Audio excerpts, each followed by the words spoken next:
will be sorted according to the numbers we listed in the helper row.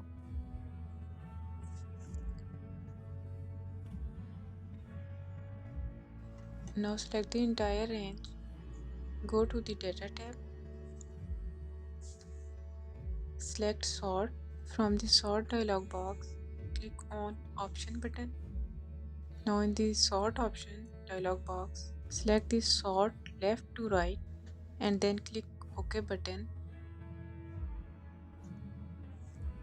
Select row 1 from the sorted by drop down list and then click OK.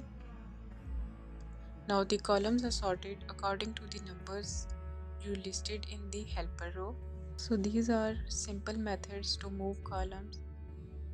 If you like this video, please subscribe to my channel and share it with your friends. Thank you.